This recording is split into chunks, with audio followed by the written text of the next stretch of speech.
তো আজকে যে সারপ্রাইজিং কজ গুলো বলবো, যে আমাদের পুরুষদের মধ্যে যে কেন লো এনার্জি আছে সেই ব্যাপারে আমি বলবো। কিছু জিনিস আছে যে আপনারা মোটামুটি জানেন, আর কিছু জিনিস হচ্ছে যে আপনার একটু সারপ্রাইজ লাগবে আপনার কাছে। তো সাধারণত এনার্জি আমাদের সবার জন্যই প্রযোজ্য, পুরুষ মহিলা সবার জন্য। আজকে যেহেতু পুরুষদের সম্পর্কে বলছি, সুতরাং পুরুষদের উপরেই আমি কনসেন্ট্রেট করব। এবং লো এনার্জি হলে সাধারণত আমাদের যে স্লিপ হ্যাবিটের যে ডিস্টারবেন্স হয়ে থাকে, এক্সারসাইজ করতে ভালো লাগে না, খেতে ইচ্ছে করে না, পরের দিন আপনার কাজকর্ম করতে ইচ্ছে করে না, অনেক সময় সেটি রিলেশনশিপের উপর এফেক্ট করে থাকে। তো সুতরাং লো এনার্জি খুবই ইম্পর্টেন্ট ম্যানদের জন্য। তো কি কি কারণে হতে পারে সেটির ব্যাপারে আলাপ করব। নাম্বার ওয়ান যেটি বলবো সেটি হচ্ছে যে টেস্টোস্টেরন। টেস্টোস্টেরন যদি লো হয়ে থাকে পুরুষদের মধ্যে, আপনার ইরেকটাইল ডিসফাংশন বলেন, আপনার মেজাজটা খিটখিটে বলেন, অনেক দুর্বল লাগা বলে, তারপর আপনার লেবিটোটা লস হয়ে যাওয়া, কিংবা ডিপ্রেশন হওয়া, কিংবা আপনি কাজে যে মোটিভেশন করবেন, কনসেন্ট্রেট করবেন, সেটি হারিয়ে ফেলবেন। কিংবা পুরুষদের অনেক সময় একটু ব্রেস্টটা বড় হয়ে যায়, যেটি গাইনোকোমাস্টিয়া বলি। তারপর পুরুষদের অনেক সময় মাসল যে মাস আছে, সেই মাসল মাসটা কমে যায়। হ্যাঁ, তো এগুলো এমনকি আপনার যে হেয়ার গ্রোথ হয়, বিয়ার্ড টিয়ার্ড, এগুলি আপনার অনেক কমে যায়। তো এই এবং সাথে সাথে এই লো টেস্টোস্টেরন যদি হয়ে থাকে, তাহলে আপনার বোনের মধ্যে আপনার ডেন্সিটিটা কমে যায়, যার ফলে অস্টিওপোরোসিস হয়ে যায়। মিন্স আপনার বোনটা এত ফ্রেজাইল হয়ে যায় যে কোনো সময় হয়তো কোনোখানে পড়ে গেলে আপনার ভেঙে যাওয়ার সম্ভাবনা আছে। তো জানেন যে এটির উপর একটু সময় নিব, অন্যগুলো বেশি সময় নিব না। টেস্টোস্টেরনটা হচ্ছে যে আমরা সাধারণত পেয়ে থাকি কোলেস্টেরল থেকে। অনেক কোলেস্টেরল থেকে অনেক পাত পার হওয়ার পরে এটি টেস্টোস্টেরন হয়, এবং টেস্টোস্টেরন থেকে ডাইহাইড্রোটেস্টোস্টেরন হয়ে থাকে আরেকটা এনজাইম নেম 5 আলফা রিডাকটেজ। তো এই ডাইহাইড্রোটেস্টোস্টেরন এটি যদি আপনার কম হলেও খারাপ, আবার বেশি হলেও খারাপ। কম হলে কিরকম খারাপ? কম হলে হচ্ছে যে এই যে আমি যে বললাম যে আপনার ইরিটেবিলিটি লাগা, তারপর ইরেকটাইল ডিসফাংশন হওয়া, লস অফ লিবিডো হওয়া, এগুলো হয়ে থাকে। আবার এট দ্য সেম টাইম যদি বেশি হয়ে থাকে ডাইহাইড্রোটেস্টোস্টেরন, তাহলে আপনার পুরুষদের বল্ডনেস হওয়া, তারপর প্রস্টেট হাইপারট্রপি হওয়া, যেটা প্রস্টেট যে abnormality পুরুষদের হয়ে থাকে, বা কিংবা ক্যান্সার এই ধরনেরও হতে পারে। তো সুতরাং এটি একটা ব্যালেন্সে থাকতে হবে। হ্যাঁ, তো এই টেস্টোস্টেরন সুতরাং আহ, পুরুষদের এই যে লো এনার্জি থাকলে যে আছে কিনা এটা দেখতে হবে। এটা সাধারণত ব্লাড টেস্টের মাধ্যমে দেখা হয়ে থাকে। সাধারণত total testosterone, pre testosterone, sex hormone binding globulin, prolactin, তারপর আপনার লিউটেনাইজিং হরমোন, প্রোডাক্টিং এফএসএইচ, হ্যাঁ, এই ধরনের অন এন্ড অন কিছু হরমোন আমরা মেপে থাকি। সেই সাথে সাথে আপনার রেগুলার যে ব্লাড টেস্ট, যেমন A1C, তারপর lipid profile, thyroid, CBC, CMP, এগুলিও টেস্ট করা হয়ে থাকে। তো সুতরাং টেস্টোস্টেরন লেভেল আপনার কিরকম আছে সেটা দেখতে হবে, এবং সাধারণত এটি যদি 300 এর নিচে হয়ে থাকে, তাহলে অনেক সময় এটি জেল বা ইনজেকশন কিংবা অন্য প্যাচ হিসাবে আপনি ব্যবহার করতে পারেন। আচ্ছা, নাম্বার টু যেটি বলবো সেটি হচ্ছে যে এটি এটি হচ্ছে যে আপনার স্লিপের সাথে সংযুক্ত। সেটি হতে পারে স্লিপ অ্যাপনিয়া, সেটি হতে পারে যে কোনো ধরনের ইনসমনিয়া।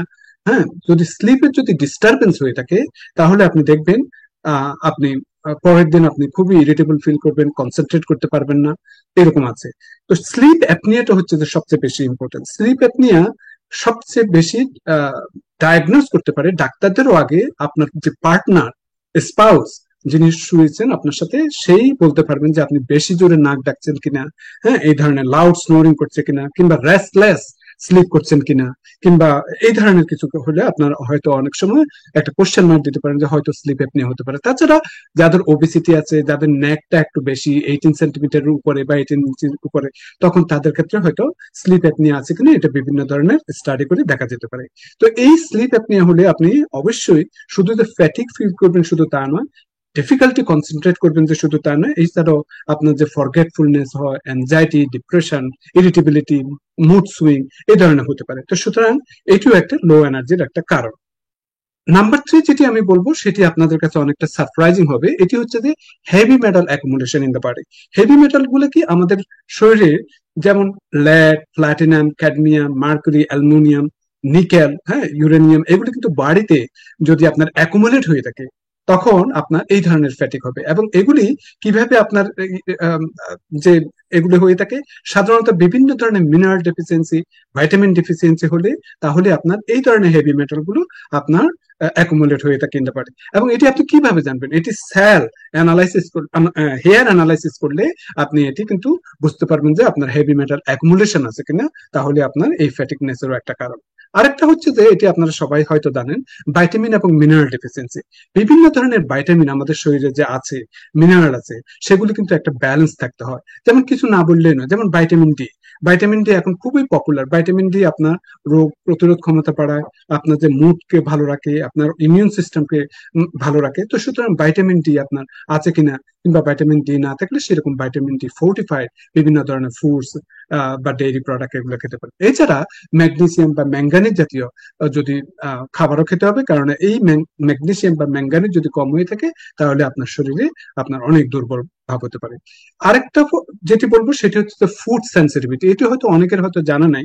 অনেক সময় এই অনেক ফুডস গুলো আমরা যে খেয়ে থাকি সেটি আমাদের শরীরে ইনফ্লামেশন করে থাকে, যে এক ফুড বিভিন্ন অর্গানে গিয়ে সেটি আপনার খারাপ লাগতে পারে। যেমন অনেক সময় আপনারা দেখবেন, আমরা পেট ভরে যদি বিরিয়ানি খেলাম বা কোনো অনেক কিছু রিচ ফুড খেলাম, দেখলাম যে পরবর্তীতে খুব টায়ার্ড ফিল করছে, মানে ভালো লাগতেছে না। প্রথমে খেতে ভালো লাগছে, এরপরে কিন্তু খুবই দুর্বল লাগতেছে, এবং এটা হয়তো একদিন দুই দিনও থাকতে পারে। এবং এইভাবে যদি আপনি অনগোয়িং যদি খেতে পারেন, এই ইনফ্লামেশনটা শরীরের মধ্যে সবসময় থাকার পরে একটা সময় আপনি অনেক অনেক দুর্বল ফিল করবেন। এরপরে যেটি করবো সেটি সবাই জানেন, কিন্তু তারপর আমরা খেয়ে থাকি, সেটি হচ্ছে যে অনেক বেশি প্রসেস ফুড যদি আমরা খেয়ে থাকি। যে প্রসেস ফুড বলতে যেমন ধরেন বার্গার, যেমন ধরেন হট ডগ, এই ধরনের আর কি, যেগুলো মেকিং করে থাকে, বেকারি জাতীয় ফুড। এগুলি কি হয়, এগুলোতে কোনো ভাইটামিন বা মিনারেলস নাই। যেহেতু এগুলো খাবো, ভাইটামিন বা মিনারেলস নাই, আমাদের শরীরে যে ভাইটামিন বা মিনারেল আছে, যেমন জিঙ্ক বলেন, ম্যাগনেসিয়াম বলেন, আয়রন বলেন, এই ফুডগুলি তখন কি করে, যেহেতু নাই, তখন এগুলি শুষে ফেলে আমাদের শরীর থেকে, যার ফলে স্টার্ট আমাদের শরীরে আপনার অনেক ফ্যাটিক ফিল হয়ে থাকে। আরেকটা জিনিস হচ্ছে যে এই প্রসেস ফুড গুলোতে অনেক হাই গ্লাইসেমিক ইন্ডেক্স থাকে। মিনস আপনি এগুলো খাওয়ার পরে শরীরে গ্লুকোজ হঠাৎ করে এত বেড়ে যাবে, পর্বত সমতুল্য, মানে কোট এন্ড কোট পর্বত সমতুল্য, যে আপনার সামান্য সময়ে হয়তো আপনাকে এনার্জেটিক ফিল করলেও পরবর্তীতে আপনি ক্রাশ ফিলিং করবেন। মিনস আপনি অনেক বেশি অস্বস্তি ফিল করবেন, অনেক বেশি ফেটিক লাগবে। এরপরে আমি বলবো বিভিন্ন ধরনের ইনফেকশন বলেন, ইনক্লুডিং যাদের আগে কোভিড হয়েছিল, সেই লং কোভিড সিনড্রোম, এগুলোর জন্য আপনার অনেকের এনার্জি অনেক উইক হয়ে যায়, এবং ইনফেকশনের জন্য এগুলি আপনার এই ধরনের ফেটিক হতে পারে। সর্বশেষ যেটি বলবো সেটি হচ্ছে যে ডিহাইড্রেশন। এই সামারে আমরা আমাদের যেরকম 15-16 কাপস ইউএস কাপস যে পানি খাওয়া দরকার, হ্যাঁ, সেরকম পানি যদি আমরা না খেয়ে থাকি, ড্রিঙ্ক করে না থাকি, তাহলে আমাদের মানে শরীরের মধ্যে পানি শূন্যতা আসতে পারে। সেই জন্য আপনার অনেক ডিহাইড্রেশন হতে পারে। কিছু জিনিস না বললেই নয়, আর কিছু সাইকোলজিক্যাল ফ্যাক্টর, যেমন স্ট্রেস বলেন, কিছু অ্যাংজাইটি ডিপ্রেশন বলেন, কিছু মেডিকেশন, যেমন অনেকে হয়তো আমরা যেমন অ্যালার্জির জন্য অ্যান্টিহিস্টামিন খেয়ে থাকি, অ্যান্টি ডিপ্রেশন মেডিকেশন খেয়ে থাকি, নিয়ে থাকি, সেগুলোর জন্য হতে পারে। তারপর কিছু ক্রনিক ডিজিজ, যাদের ডায়াবেটিস আছে, যাদের কিডনি ডিজিজ আছে, যাদের আপনার বিভিন্ন ধরনের inflammatory bowel disease, means Crohn's disease, তারপর আপনার আলসারেটিভ কোলাইটিস, এগুলো যদি হয়ে থাকে, অনেক সময় আপনার এই ধরনের পুরুষদের মধ্যে অনেক ফ্যাটিক ফিল হয়ে থাকে। Thank you so much. Beautiful presentation like a teacher or professor in a class.